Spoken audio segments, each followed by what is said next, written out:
tes enfants allaient bien, c'était la fête à la maison. Quand tout allait bien, c'est toi qui invitais tout le monde chez toi. Jusqu'à ce que tu as fait rentrer le diable dans ta maison, dans ton invitation, tu as invité le diable. Et maintenant qu'il sait chez toi, voilà toi, tu es devenue la femme vertueuse, la femme qui prie tout le temps. Mais Dieu sait, Dieu connaît tes fondements. Il sait que le jour où toi, tu seras remis sur pied, tu vas retourner en Égypte, tu retournes dans le désordre, tu vas reprendre ta vie. Il le sait et toi-même tu le sais. Toi-même tu es conscient, tu sais. Tu sais que c'est parce que le mari de truie t'a quitté. Toi la cheese, excusez-moi. Le mari de cette dame-là, il t'a quitté, il te répond plus, il te parle plus. C'est pour cela que tu viens chercher les lives de prière. En vrai, quand le monsieur va revenir là, c'est toi qui vas oublier comment prier. Quand il te donnait beaucoup d'argent, quand il payait ton loyer, tu ne priais pas Dieu en vérité. Parce que tu n'arrivais même plus à prier, parce que toi-même tu savais qu'aucune phrase que tu disais là n'avait un sens. Tu savais que même quand tu disais Seigneur bénis tel, tu savais que c'était pas ton mari. Même toi-même tu avais honte devant le Seigneur. Tu as fui le Seigneur pour ça. Maintenant qu'il t'a quitté, tu ne peux plus payer ton loyer. Te voilà revenu vers le Seigneur. Et Dieu sait que tu es revenu parce que tu n'as plus rien dans tes poches. Dieu sait que tu pries maintenant parce que cet homme ne te répond plus au téléphone, parce que tu ne sais plus comment payer ton loyer. Tu sais que tu pries parce que cet homme est retourné auprès de sa femme, ou peut-être qu'il a trouvé encore plus jeune que toi. Mais en vrai, tu n'as jamais aimé Dieu. Aimer Dieu, c'est une autre dimension. Aimer Dieu, c'est une autre dimension. Une dimension, tu vois, l'être humain parlait tout seul. Il parle avec son Dieu. Où les problèmes s'imposent, lui, il s'oppose sur les problèmes. Où les problèmes se lèvent, il se lève sur les problèmes. Mais il ne se lève pas parce qu'il est fort. Il se lève parce que celui qui est en lui est plus fort. Où est l'amour du Christ dans nos cœurs? Où est l'amour de Dieu? Le matériel a pris la place. Les hommes ont pris la place. Les femmes ont pris la place de Dieu. On prie parce que mon copain m'a quitté. Voilà pourquoi on m'a dit, viens dans notre prière. On prie là-bas, les copains reviennent. Toi, tu vis dans la fornication. Et puis tu vas prier pour toi. Seigneur, fais revenir mon copain. Est-ce que tu n'as pas honte? C'est quel genre de formule de prière ça? Toi-même quand tu pries là, tu crois que Dieu quand il te voit, tu sais, Dieu il est gentil, hein, parce que si notre là, Dieu nous avait mis un peu une seconde d'intérim, où je suis fatigué, Esther prend un peu la place, 2 secondes, les gifles qui vont tomber là-bas, les gens ne vont pas comprendre, tu pries seulement, bah, tu as une gifle. Sur TikTok, je vais vous demander s'il vous plaît de mettre le cœur, je ne sais pas ce qui se passe, je pense que le live est signalé derrière, ça rame là, je ne sais pas pourquoi, sur TikTok. Il y a quelque chose qui ne va pas sur TikTok.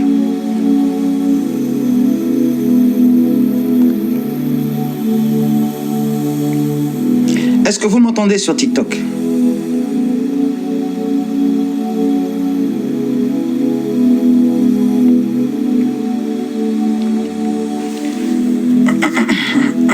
Je pense que TikTok ne m'entend plus. Ah Seigneur, ces choses-là sont revenues encore, les choses de signalement là. Excusez-moi, sur YouTube, je vais essayer de voir pour TikTok.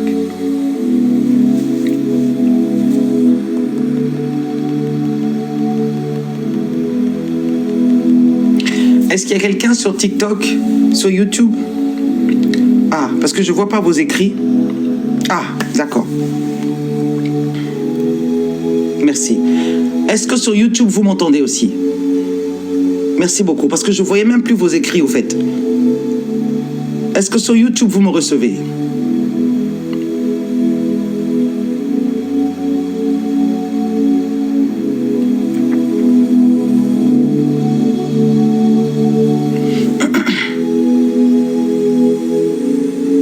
Merci mes frères et sœurs sur YouTube. Mais est-ce que sur TikTok, est-ce que sur YouTube, j'ai l'impression que YouTube ça a coupé par contre. Est-ce que YouTube vous me recevez?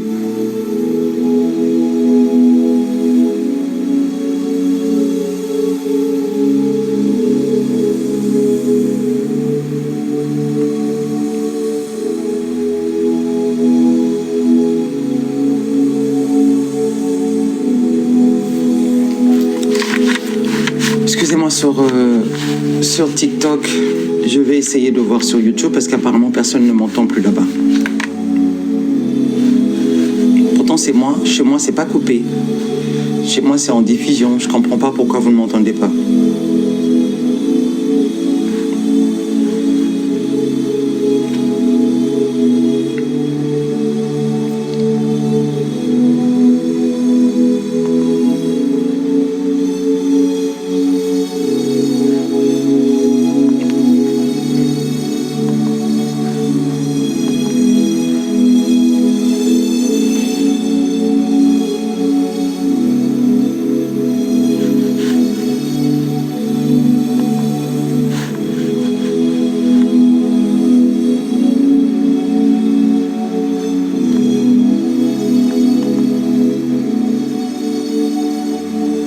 Espérons que nous allons commencer nos lives habituels le lundi. Ça va pas nous prendre la tête comme ça.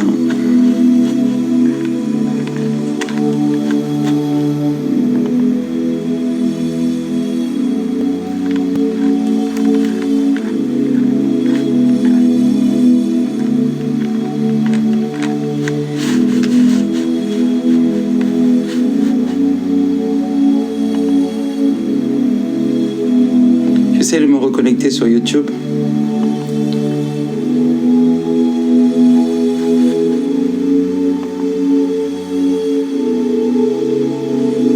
Ah. Désolé. Les aléas du direct.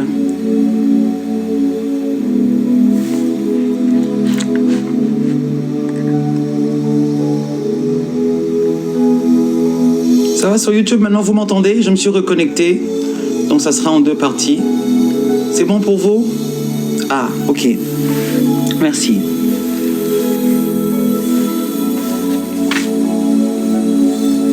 Ça, c'est une distraction, ça. Et puis on perd l'élan. Amen.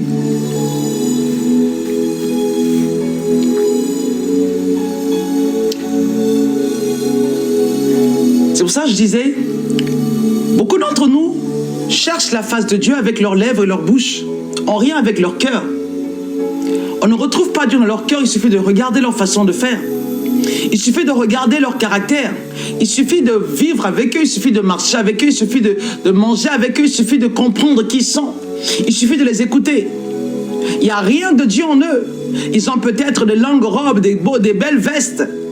Ils ont peut-être la tête couverte. Mais il n'y a rien de Dieu en eux. Parce qu'ils ne reflètent pas Dieu en eux. Il y en a qui sont remplis d'orgueil. Que moi je prie, moi je sers Dieu, moi je fais ceci. Mais en vrai, quand tu les vois, quand tu les regardes, quand tu regardes leurs œuvres, quand tu regardes comment ils se comportent avec les autres, il n'y a rien de Dieu en eux.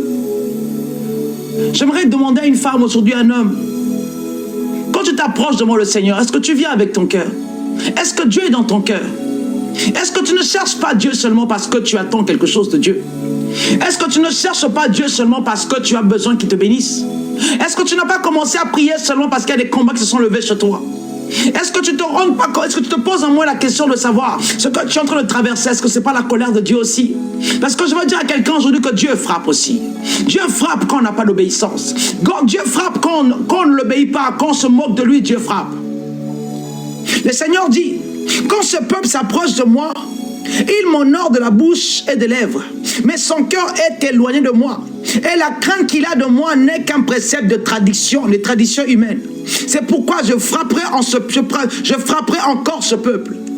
Il y a des personnes aujourd'hui qui sont frappées parce que quand ils viennent à Dieu, ils croient que Dieu est leur pote. Ils viennent à Dieu, ils croient que nous, on peut aller manger avec le diable, on vient souper à paix avec Dieu sans problème. Ils viennent à Dieu parce qu'ils se disent que c'est notre camarade. Ils sont dans le monde, ils sont en Dieu. C'est eux que tu entends chanter partout par les musiciens mondains, je le dis ici.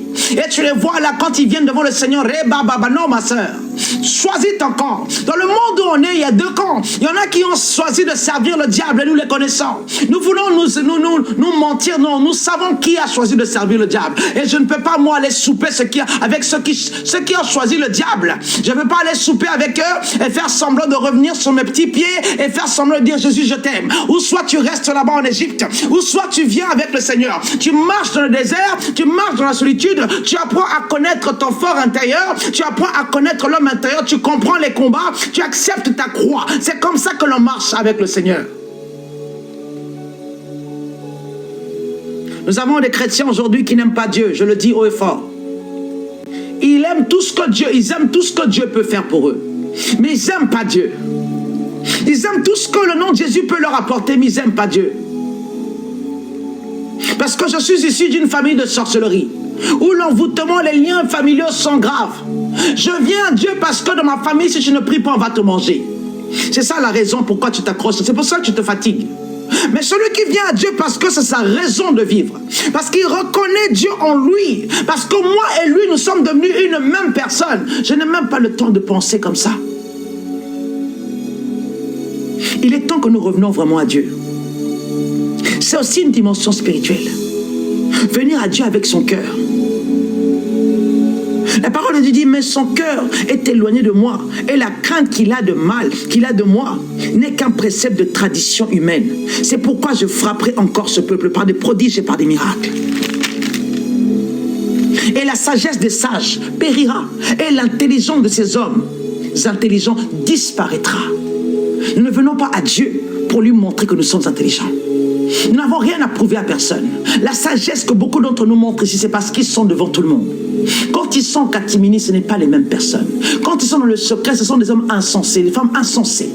Mais quand ils viennent devant nous, ils veulent nous montrer à quel point que eux, ils savent lire la Bible, ils connaissent tout, ils ont la sagesse, l'intelligence, ils savent comment juger les autres, ils savent comment mettre à terre les autres, ils connaissent chaque verset. Non, ce n'est pas ça, le cœur. Où en est ton cœur avec le Seigneur? Serviteur de Dieu, où en est ton cœur avec Dieu? Est-ce que aimes-tu ton prochain? Est-ce qu'il y a concurrence de dimension spirituelle? Dans le ministère, on commence à se dimensionner. Moi, je prie plus que lui.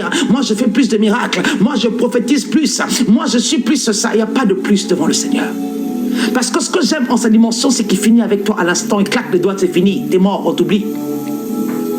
Nous sommes dans un temps où les femmes et les hommes spirituels doivent avoir une place. La place la plus grande dans ton cœur, c'est là-bas que Dieu doit siéger.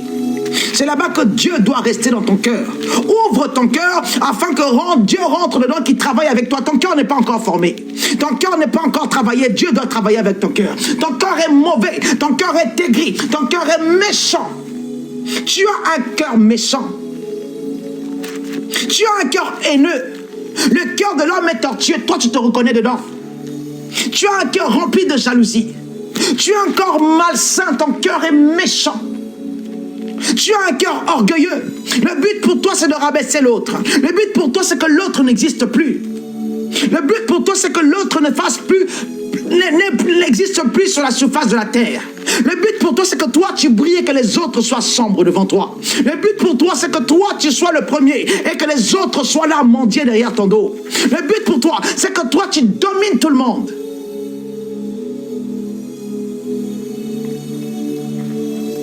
Et c'est toi qui viens, chers frères et sœurs. Jésus vous aime.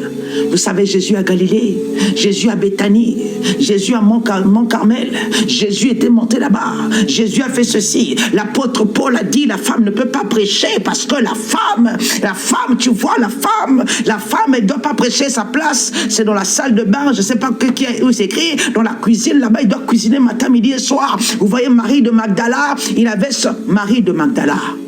Toi qui as la science infuse, Marie de Magdala. S'il y a une femme que je respecte, c'est cette femme-là. Dans sa dimension de pécheresse, la pécheresse, l'amie de Jésus, celle même qui peut avoir l'audace aujourd'hui de dire que non, moi j'ai vu Jésus ressusciter avant même les hommes, avant tout le monde. Moi j'ai vu Jésus vivant. Parce qu'elle avait la ténacité. Christ n'habitait pas seulement dans ses émotions. Christ résidait dans cette femme qu'on appelle Marie de Magdala. La parole nous dit que quand elle est allée dire aux disciples que le tombeau est vide, que Jésus-Christ, on a vu un ange qui nous a dit qu'il était ressuscité. La parole nous dit que les deux apôtres qui ont couru avec lui, l'autre est arrivé en marchant, l'autre en courant, il a regardé seulement, il est reparti. L'autre est venu, il n'est même pas arrivé. Il a vu, bon, ok, c'est bon, on retourne. Mais la parole nous dit, celle qui était là encore le matin est restée encore pendant des heures. La parole nous dit, ces mêmes femmes-là, c'était elles qui étaient au pied de la croix, qui ont servi Jésus depuis Galilée. Et ils ont fait quoi? Elles ont servi Jésus depuis Galilée avec leurs biens. Et c'est celle-là que nous voulons minimiser parce que nous avons le savoir. Ces gens-là que vous entendez dire ça, ils n'ont pas Dieu dans leur cœur. Ils viennent là avec orgueil pour rabaisser les femmes. Excusez-moi les papas. Vous savez, j'aime beaucoup les papas et je respecte le papa. Mais je parle pour ces papas-là qui m'entendent au catimini, qui disent que la femme ne peut pas prêcher, mais qui viennent ici et qui prennent les exemples ici, les prédications ici, qui vont prêcher ailleurs. Vous êtes là, vous m'entendez? Vous venez souvent ici, c'est une femme qui prêche et vous minimisez la femme quand vous allez prêcher là-bas. Mais vous êtes là en cachette, vous écoutez ce que je dis chaque matin, vous êtes là. Vous allez mettre votre live à 5 h du matin, vous écoutez ce qu'une femme prêche. Votre cœur est mauvais. Vous faites semblant. Vous faites semblant de ne pas aimer ce que la femme dit. Mais ce n'est pas la femme qui prêche, c'est l'Esprit de Dieu qui est dans la femme qui prêche. Et en ce temps, vous verrez même des bébés, ils vont prêcher. Même les vieillards, ils viendront prophétiser ici. C'est ça le problème. Le cœur de l'homme. Celui qui cherche tout le temps à rabaisser. Où est Dieu dans ton cœur? Il est à quelle place? Quelle place tu lui laisses dans son cœur? Est-ce que tu t'approches de Dieu qu'avec ta bouche et tes lèvres? Ou tu viens avec ton cœur?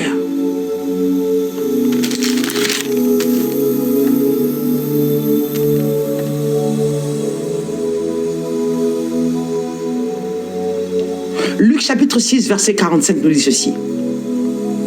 L'homme bon tire des bonnes choses du bon trésor de son cœur. Et le méchant tire des mauvaises choses de son mauvais trésor. Notre trésor à nous, c'est le cœur. Tu peux cacher ce que tu es pendant des mois, des années. Ce qui est ton cœur va être révélé. Change ton cœur. Laisse Dieu rentrer dans ton cœur. Il y a une chanson, quand j'étais petite, on chantait Fongola motemana yo Yesu akotakuna. Ça veut dire ouvre ton cœur pour que Jésus puisse rentrer dedans. Ça, c'est la chanson de mon enfance. S'il y avait une raison, ouvre ton cœur pour que Christ y réside. Tu vas changer, tu vas t'améliorer, tu vas arrêter de calomnier, de juger, de critiquer. Tout le temps, toi, tu connais, tous les autres ne connaissent rien. Tout le temps, toi, tu vas malmener la vie des autres. Toi, tu fais des autres des proies contre de proies pour toi. Toi, tu es celui qui va ravir la paix des autres. Tu es celui qui vole la paix des autres. C'est toi qui es à l'église. C'est toi qui chante à l'église. C'est toi qui prêche à l'église. C'est toi qui es diagonesse. En plus, ils ont des titres comme ça. Ah, Seigneur. Plus mirobolants les uns que les autres, des titres extraordinaires. Et puis ce sont des mauvaises personnes, des personnes aigries. Dieu n'est pas dans nos cœurs. Il est temps que Christ puisse prendre la place dans nos cœurs. Nous avons des cœurs vides, des cœurs asséchés. Parce que nous ne cherchons pas le vrai Dieu, nous cherchons le confort de Dieu. Vous savez, il y a des dimensions comme ça que tu atteins avec le Seigneur. Parce qu'il vit dans ton cœur. Des fois, je vous dis la vérité. Ceux qui ont expérimenté cela pourront en dire ici. Des fois, tu ne pries même pas. Mais tu vois les choses s'accomplir dans ta vie à une dimension. Tu dis, ah, mais pourtant, cette chose-là, j'ai seulement pensé. Tu as pensé, mais ta pensée devient la pensée de Dieu. Tes envies deviennent les envies. Parce que tes envies même, ce n'est pas pour détruire l'autre. Tes pensées même, ce n'est pas pour faire du mal à l'autre. Donc quand tu penses seulement, le Seigneur déploie son armée. Tes anges sont déployés pour venir accomplir une mission précise dans ta vie. Parce que c'est Dieu qui réside dans ton cœur. Il y en a, ils vont prier pendant des années, la chose ne va pas venir. Parce que leur cœur, Dieu n'y est pas. Parce que Dieu ne se retrouve pas en eux. Parce qu'ils veulent s'enrichir pour confondre les autres. Parce qu'ils veulent devenir stables pour que les autres puissent souffrir. Parce qu'ils veulent prouver aux autres. Il y a cette dimension. Quand Dieu habite ton cœur, maman, papa, des fois tu ne pourras même plus prier. Sors de l'orgueil. Sors de la jalousie. Sors de la méchanceté. La méchanceté à la mode aujourd'hui. Sors de ce mauvais cœur-là que tu as. Tu verras de quoi Dieu est capable. Vous savez, la dimension spirituelle, ce n'est pas seulement les charabandareba, ce n'est pas ça. Il y a une dimension spirituelle même avec les actes posés, avec le caractère. La personne que tu as, le caractère du Saint-Esprit en toi, va faire que tu vas accomplir de grandes choses, même sans forcer. Parce que quand seulement tu penses, quand seulement tu penses à quelque chose, le Seigneur déploie toute une armée pour toi, rien que par tes pensées. Parce que vous savez, des fois, l'être humain croit qu'on parle avec Dieu avec la bouche. Des fois, c'est simplement le langage spirituel. Par la pensée spirituelle, Dieu communique avec toi. Et il exauce ce que tu n'as même pas prononcé dans ta bouche. Et 2 secondes après, tu dis, ah, mais j'avais pensé à ça, et mais j'avais pensé à toi. Voilà toi qui arrives chez moi. Parce qu'il y a eu une pensée spirituelle. Il y a eu un contact comme ça avec l'éveil spirituel. Tu as pensé à quelque chose, et voilà la chose. Tu as pensé à une personne et voilà la personne qui arrive. Et c'est toi qui dis, ah mais je viens de penser à toi, tu es arrivé aussi, oui. C'est cette dimension que nous devons avoir avec Dieu. Tu n'auras même plus besoin de chasser les démons, je te dis. Celui qui a un bon cœur. Avant on nous mentait, oui les gens bons ne durent pas. Non, c'est faux, les gens bons durent. Parce que Dieu seul connaît les cœurs. Quelqu'un que tu dis qui est bon, tu ne connais pas son intimité, tu ne connais pas ce qu'il fait dans l'intimité. Beaucoup de gens que nous avions dit qu'ils étaient bons ici, c'était des mauvais. Laissons la place à Dieu. Donnons à Dieu notre cœur.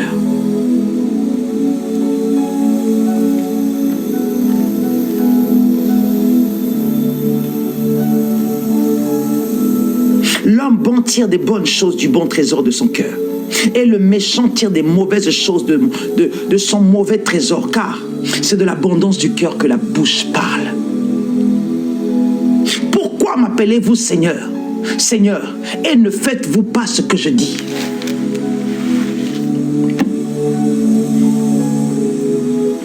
La marche avec Dieu, c'est pas facile. Il y a beaucoup de choses que tu dois améliorer en toi. Il y a beaucoup de choses que tu dois changer en toi. Ton caractère, dispute, incompréhension, précipitation. Toi, tu veux toujours que tout soit tout de suite comme tu veux. Dieu doit t'apprendre à être brisé, doit t'apprendre la patience, doit t'apprendre aussi la tolérance.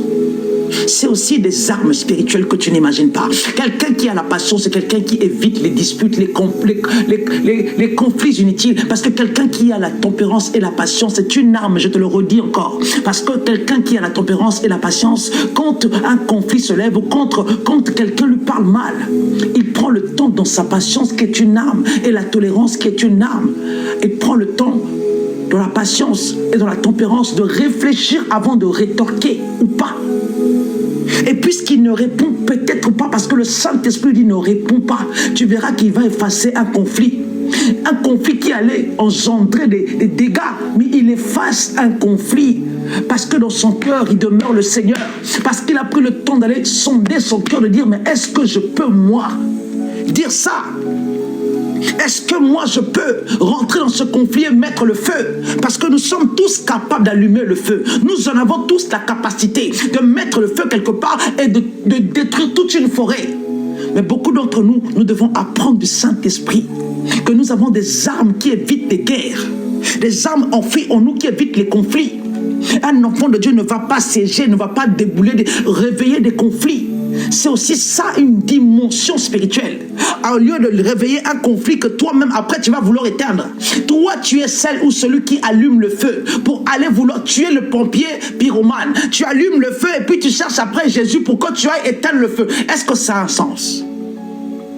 Un conflit que toi, par l'arme que tu as en toi, l'arme, les armes que le Saint-Esprit, les fruits de l'Esprit que Dieu a mis en toi, la tempérance que tu peux avoir, tu peux par ça. Parce que Christ, quand Christ vit en toi, maman, tu es brisé, tu changes.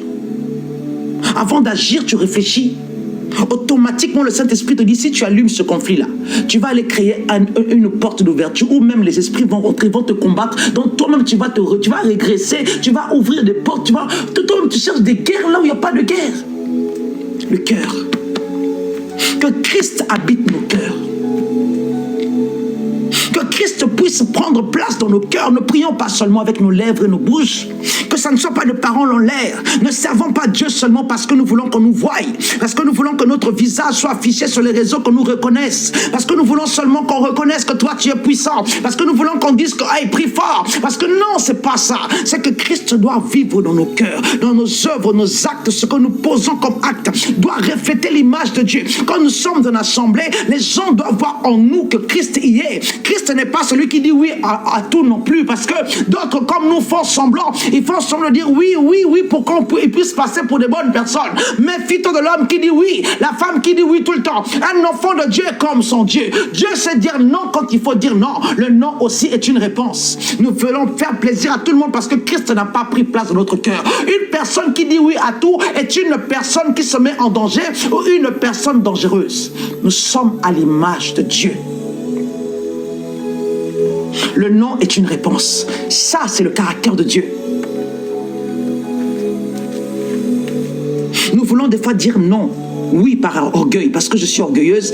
Les gens doivent croire que je ne peux pas faire ça. Je dis oui parce que je dois leur montrer. Ça aussi, c'est de l'orgueil.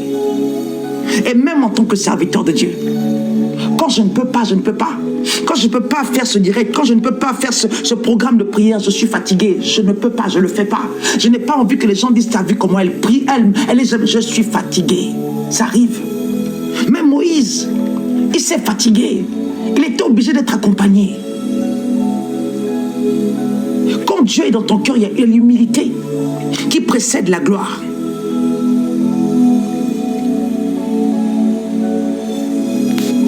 Laissons Dieu dans nos cœurs.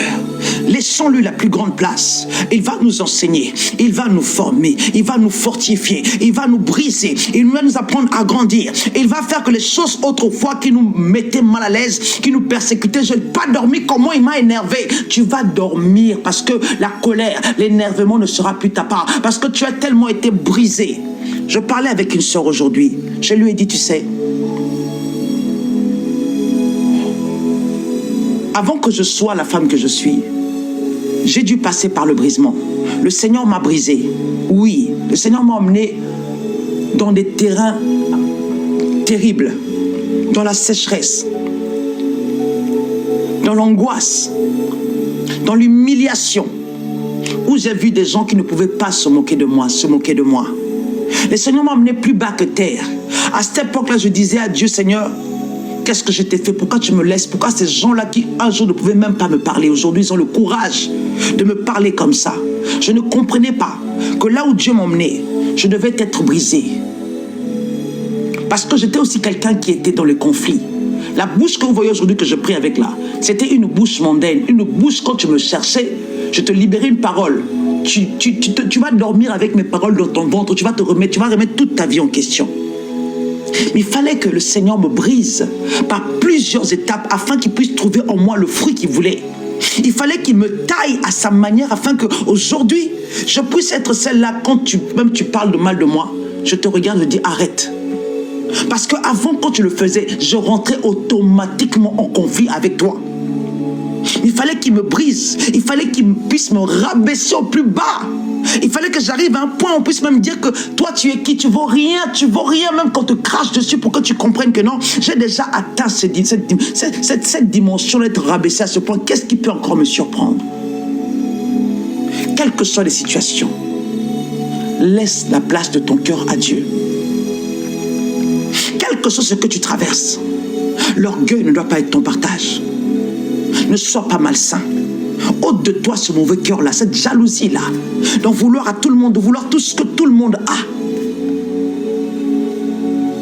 Ne t'approche pas de Dieu parce qu'il est Seigneur. Parce qu'il est Sauveur plutôt. Approche-toi de Dieu parce qu'il est Seigneur. Et un Seigneur, on se prosterne devant. Un Seigneur, on le sert. Un Seigneur, on obéit. Quand on est devant un Seigneur, on accepte, on ne discute pas. Quand on est devant un Seigneur, on fléchit les genoux. Quand on est devant un Seigneur, on fait la révérence. Quand on est devant un Seigneur, on accepte et on marche. Il n'est pas seulement Sauveur, il est Seigneur. Il est Seigneur. Ne venons pas à lui parce que nous avons peur de mourir. Ne venons pas à lui parce que le monde nous a trop compliqué. On se dit on va un peu voir ce qu'il peut nous donner. On va rester là pendant longtemps, on ne verra rien. Ne venons pas à lui parce que la famille a la sorcellerie. Non. Nous venons à lui parce que nous avons signé alliance avec lui. J'ai fait alliance avec Dieu. Même si ma famille n'avait pas la sorcellerie, moi, mon alliance avec Dieu ne dépend pas de mes combats. Ne dépend pas de la sorcellerie de ma famille. Ne dépend pas des alliances. Ça ne dépend pas. L'amour avec Jésus, c'est plus que quelque chose que je ne peux pas expliquer. C'est une rencontre, une relation, l'intimité. C'est quelque chose de plus profond. Qui est attaque ou pas attaque, moi je suis accroché à lui. Qui est démon, pas démon, je suis accroché. On ne peut pas expliquer la relation avec Dieu. Laisse-lui la place dans ton cœur. Et c'est de l'abondance du cœur que la bouche parle. Si ton cœur est noir, tout ce que tu vas dire, dans le physique, on va entendre autre chose.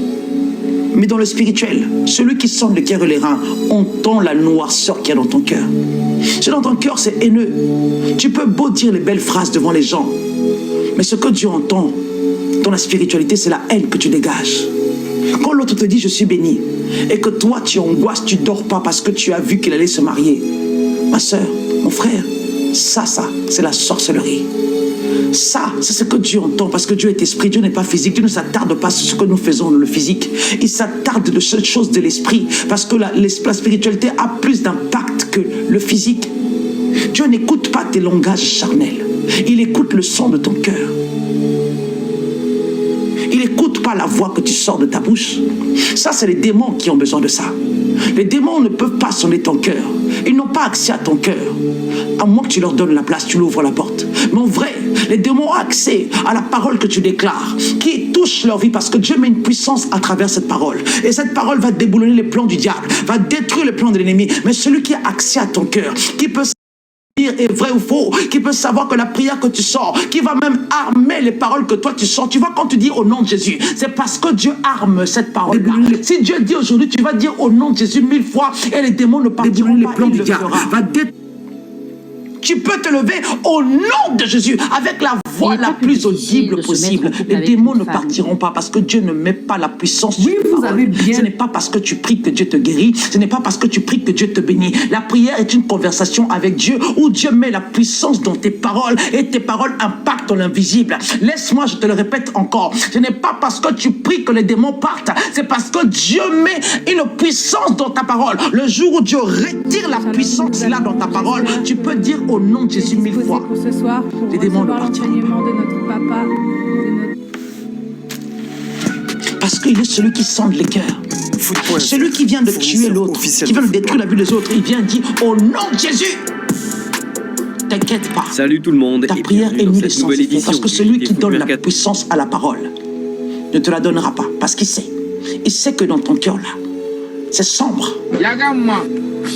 Celui qui sonde les cœurs et les reins, il sait que le jeûne que tu fais là est un jeûne à intérêt. Tu cherches quelque chose. Et quand tu vas recevoir cela, tu vas disparaître. Il sait que la marche que tu tiens maintenant, c'est parce que tu n'as pas la santé. Il sait que le jour où il va te redonner ta santé, tu vas retourner en Égypte. C'est toi qu'on va retrouver dans le lit des hommes, des maris des autres. Il le sait. Il sait que comment tu pries là, c'est parce que tu as perdu ton travail. Parce que toi, tu aimes l'ivrognerie, tu aimes la débauche, mon frère. Le jour où tu vas reprendre ton travail, il sait connaître ton cœur. Dieu, c'est le créateur de toutes choses. Il sonde tout. Le diable ne sonde rien. Lui, il sonde tout. Il sait que parce que tu as perdu ton travail, que tu n'es plus dans le milieu de tes amis, que tu n'arrives plus à sortir avec tes amis parce que tu ne peux pas même payer un verre. C'est pour cela que tu es à la maison et tu suis ta femme à la prière. Le jour où il va te redonner les finances ou la santé, tu vas abandonner la même femme qui t'accompagne à la prière. Là, tu vas retourner avec tes amis. Il le sait. Il sait que tu pries parce que tu es en bas, parce qu'on t'a pillé. Tu es revenu vers ta femme parce que tu n'as plus rien. Tu es rentré à la maison parce que tu es fichu. Il le sait. Il sait que le respect que tu accordes à ta femme là, c'est parce qu'aujourd'hui vous n'avez encore rien. Il connaît ton cœur. Il sait que le jour où tu vas recevoir, la femme là va devenir un vieux truc qu'on met dans un coin là-bas. On va chercher la femme authentique, la femme de nos jours, la femme du 21e siècle. Celle qui a la taille, celle qui a, voilà, c'est ça là. Comme on dit, à checker avec poisson. Comme ta femme est à checker son poisson, ça ne peut pas marcher. Le haut est petit, le bas est petit, le haut est grand. Non, toi tu veux la perfection. Il sait. Voilà pourquoi des fois Dieu ne nous donne pas ce que nous attendons. Parce qu'il connaît. Il connaît nos vices. Il sait ce qui se cache en nous. Il sait qui nous sommes. Il est temps que quand nous allons à Dieu, nous allions avec nos cœurs. Nos cœurs sincères devant le Seigneur. Ils savent que là où tu es là où tu es, cet homme-là, tu es avec lui parce que tu cherches quelque chose avec lui. Le jour où tu vas recevoir ce que tu veux là, tu vas partir. Le jour où cet homme sera malade, tu ne l'accompagneras pas. Il le sait. Voilà pourquoi tu es dans un mariage, tu pries, il n'y a rien qui marche dans votre foyer parce que Dieu connaît vos cœurs. Il sait que vous deux là, vous vous regardez en chien, vous deux, vous aimez pas. L'autre regarde son intérêt, l'autre attend l'intérêt. Le jour où l'intérêt là va s'accomplir seulement, bam, et c'est fini. Venons à Dieu avec nos cœurs. Venons à Dieu avec nos cœurs, mon frère. Ton mariage là n'avance pas parce que tu ne montres pas à ta femme l'amour. Tu n'aimes pas ta femme comme Dieu a aimé l'église. Ton cœur n'est pas bon. Ton cœur, tu fais des programmes dans ton cœur. Tu dis, quand je vais partir en Afrique là, je vais me trouver une petite là encore qui est fraîche comme ça. Elle là. Mon frère, tu es là, tu m'écoutes. Et je parle spécialement à quelqu'un qui est là. Tu es là, tu te reconnais dans ce que je dis. Quand je vais partir en Afrique là, je vais me trouver une petite que je parle déjà avec le téléphone. Là, on se voit de temps en temps sur WhatsApp. Elle est bien, elle est fraîche. Ma femme là me fatigue. Comment tu veux que Dieu bénisse ton foyer? Comment tu veux devenir ce grand homme financièrement quand toi, ton cœur est tordu? Quand toi, tu pries, mais derrière, tu viens à Dieu avec un cœur tordu. Ils sondent les cœurs, c'est ça le problème. On ne peut pas le mentir. Beaucoup d'entre nous prient parce qu'ils n'ont rien. Beaucoup d'entre nous prient, restent avec leurs hommes, leurs femmes, parce qu'ils n'ont rien. Voilà pourquoi nous avons des foyers qui n'avancent pas, des mariages qui n'avancent pas. Beaucoup d'entre nous restent avec eux par faute de mieux. Parce qu'ils n'ont pas encore rencontré la personne qu'il faut. Et nous le voyons ici beaucoup. Le jour où seulement il rencontre la personne, le cœur n'y était pas. Soyons vrais avec le Seigneur.